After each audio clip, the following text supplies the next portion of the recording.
بہت سے حضرات یوم پیدائش مناتے ہیں، بہت سے حضرات یوم پیدائش مناتے ہیں۔ ہمارے بمبئی کے اندر ایک صاحب ہیں، وہ میرے جاننے والے ہیں، تو وہ بتا رہے تھے کہ ہمارے دوست کا برتھ ڈے تھا، میرے دوست کا جو کہتے ہیں یوم پیدائش تھی، اور اس نے ان کو انوائٹ کیا، وہ نہیں پہنچ پائے۔ اب جب وہ نہیں پہنچ پائے تو اس نے منہ پھلا لیا۔ اول تو ایک بات سمجھو، یوم پیدائش منانا یہ غیر مسلموں کا طرز ہے، یہ یہودیوں اور نصرانیوں کا طرز عمل ہے۔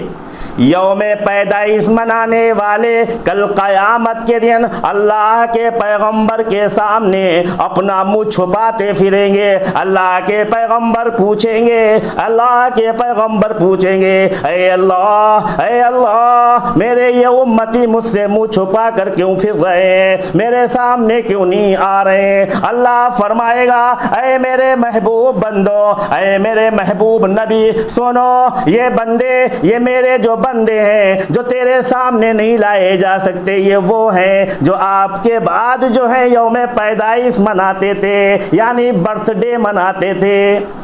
یوم پیدائش منانے والے، برتھ ڈے منانے والے، چاہے وہ برتھ ڈے منانے والیاں ہوں، چاہے وہ برتھ ڈے منانے والے ہوں، چاہے وہ بیوی کے کہنے میں آ کر مناتے ہو، چاہے وہ اپنے بچوں کے دباؤ میں آ کر مناتے ہو، لیکن یاد رکھو مسلمانوں، یاد رکھو یوم پیدائش منانے والوں، یاد رکھو یوم پیدائش منانے والیوں، اگر تم برتھ ڈے مناؤ گے تو اللہ کے رسول کا فرمان ہے، قال رسول اللہ صلی اللہ علیہ وسلم،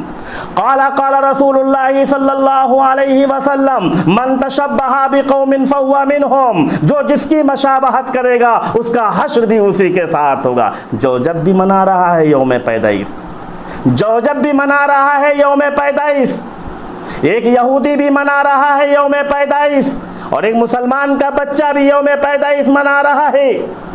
ایک کیا کہتے ہیں یہودیہ عورت بھی منا رہی ہے، ایک مجوسی عورت بھی منا رہی ہے، ایک جو ہے نصرانی عورت بھی منا رہی ہے، ایک غیر مسلم عورت بھی منا رہی ہے، اور ایک مسلمان بھی منا رہی ہے۔ دونوں میں فرق کیا ہے؟ پتہ یہ چلا یوم پیدائش منانے والوں اور یوم پیدائش منانے والیاں، لعنت ہو تم پر، اللہ کی لعنت ہو تم پر، رسول اللہ کی لعنت ہو تم پر، سارے کائنات والوں کی۔